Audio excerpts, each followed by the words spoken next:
இயற்கையான முறையில் உடல் எடையை அதிகரிக்க நான் சொல்கிற இந்த ஒரு டிப்ஸை நீங்கள் ரெகுலராக ஃபாலோ பண்ணாலே போதுங்க. இந்த வீடியோ பதிவு உங்களுக்கு ரொம்ப பயனுள்ளதாக இருக்குங்க. இப்போ வாங்க நம்ம வீடியோக்குள்ளே போகலாம். இதுக்கு ரொம்ப முக்கியமான பொருள் என்னன்னு பார்த்தீங்கன்னா பால் தாங்க. அதாவது பாலை பொறுத்த வரைக்கும் கொழுப்பு நீக்காத பாலாக நீங்கள் பயன்படுத்துறது ரொம்ப நல்லது. பாலை பொறுத்த வரைக்கும் பசும்பாலை நீங்கள் பயன்படுத்தலாம். அப்படி இல்லைன்னா கடைகளில் கிடைக்கக்கூடிய ஃபுல் க்ரீம் மில்க் கூட பயன்படுத்திக்கலாங்க. பால் நல்லா கொதிக்க வச்சு ஃப்ரிட்ஜில் வச்சு சில் பண்ணி எடுத்துக்கோங்க. அப்படி இல்லைன்னா இதை நீங்கள் ஆற வச்சு கூட எடுத்துக்கலாம்.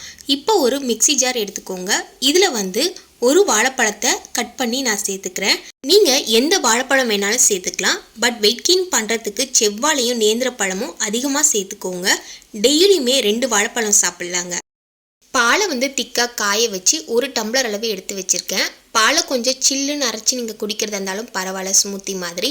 அப்படி இல்லைனா பாலை நல்லா ஆற வச்சுட்டு அப்படியே சேர்த்துக்கோங்க. இது கூட பார்த்தீங்கன்னா பீனட் பட்டர் தாங்க சேர்த்துக்கிறேன். வெயிட் கெயின் பண்ணணும்னு நினைக்கிறவங்க, மசிலை கெயின் பண்ணணும்னு நினைக்கிறவங்க கண்டிப்பாக இந்த பீனட் பட்டரை டெய்லியுமே சாப்பிட்டுட்டு வரலாம். ப்ரெட்டில் அப்ளை பண்ணி நீங்கள் 2 ப்ரெட்டு சாப்பிட்லாம் காலையில். இது கூட 1 டம்ளர் மில்க் எடுத்துக்கலாம். அப்படி இல்லைனா ஸ்மூத்தி மாதிரி கூட செஞ்சு சாப்பிட்லாங்க. இந்த பீனட் பட்டரை டெய்லியுமே நீங்கள் எடுத்துக்கலாம். நான் இப்போது இந்த ஸ்மூத்திக்கு பார்த்தீங்கன்னா 1 டேபிள் ஸ்பூன் இல்லைனா 2 டேபிள் ஸ்பூன் அளவு மட்டும் பீனட் பட்டர் சேர்த்துக்கிறேன்.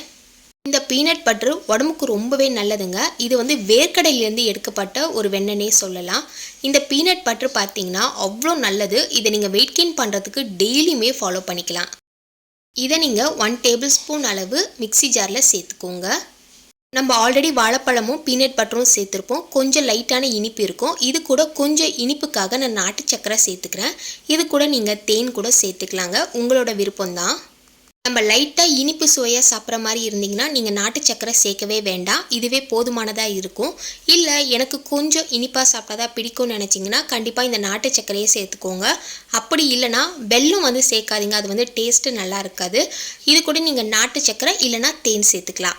இந்த ஸ்மூத்திக்கு ஒரு 3 பொருள் இருந்தாலே போதுங்க. அவ்வளோதாங்க, இது ரெடி ஆகிடுச்சு. இப்போ இது மிக்சி ஜாரில் சேர்த்துருக்கோம் இல்லையா, இதை நல்லா நைஸாக அரைச்சி எடுத்துக்கலாம். இது நல்லா அரைச்சி எடுத்ததுக்கப்புறமா இதை கிளாஸில் சர்வ் பண்ணி நீங்கள் குடிச்சு பாருங்கள். செம்ம டேஸ்ட்டாக இருக்குங்க. இந்த ஒரு கிளாஸை நீங்கள் மார்னிங் டைம் எடுத்துக்கிட்டாலே போதும். இதை நீங்கள் டீ காஃபி குடிக்கிறதுக்கு பதிலாக இதை நீங்கள் குடிக்கணும்னு அவசியமே கிடையாது. இந்த ஸ்மூத்தியை காலையில் நீங்கள் வெறும் வயிற்றில் தான் குடிக்கணும்னு அவசியம் இல்லைங்க. மார்னிங் நீங்கள் பால் எடுத்துக்கோங்க. அதுக்கப்புறமா நீங்கள் பிரேக்ஃபாஸ்ட்டு முடிச்சுட்டு ஒரு 1/2 hour கழித்து இந்த ஸ்மூத்தியை எடுத்துக்கோங்க. இதை நீங்கள் மார்னிங் குடிக்கணும் இல்லை ஈவினிங் குடிக்கணும், நைட்டு குடிக்கணுமா, நிறைய பேருக்கு ஒரு சந்தேகம் இருக்கும். இதை நீங்கள் மார்னிங் எடுத்துக்கலாம், ஈவினிங் எடுத்துக்கலாம், நைட் டைம் வேண்டாம். இதை நீங்கள் ஒரு நாளைக்கு 2 வேளை இல்லைனா ஒரு வேளையாவது நீங்கள் கண்டினியூஸாகவே ஃபாலோ பண்ணணும். இந்த ஸ்மூத்தி குடித்ததுக்கு அப்புறமா வாழைப்பழம் சாப்பிடணுன்ற எந்த ஒரு அவசியமே கிடையாது. நம்ம இந்த ஸ்மூத்தியில் ஆல்ரெடி வாழைப்பழம்லாம் ஆட் பண்ணிட்டோம். இந்த ஒரு ஸ்மூத்திலே பார்த்தீங்கன்னா ஒரு 400 கேலரிஸ் வரைக்குமே உங்களுக்கு கிடைச்சிரும். இதை நீங்கள் ரெகுலராகவே ஃபாலோ பண்ணணும். ஒரு நாளைக்கு ஒரு வேளை இல்லைனா ஒரு நாளைக்கு 2 வேளை ஃபாலோ பண்ணாலே போதுங்க. இந்த வீடியோ பதிவு உங்களுக்கு பயனுள்ளதாக இருந்துச்சுன்னா நம்ம சேனலை மறக்காமல் சப்ஸ்கிரைப் பண்ணிவிடுங்க. உங்கள் ஃப்ரெண்ட்ஸ் அண்ட் ஃபேமிலிக்கு ஷேர் பண்ணுங்கள். மறக்காமல் லைக் பண்ணுங்கள். லைக் பண்ணிங்கன்னா தான் நிறைய பேருக்கு இந்த வீடியோ போய் சேரும். Thank you so much. பாய்.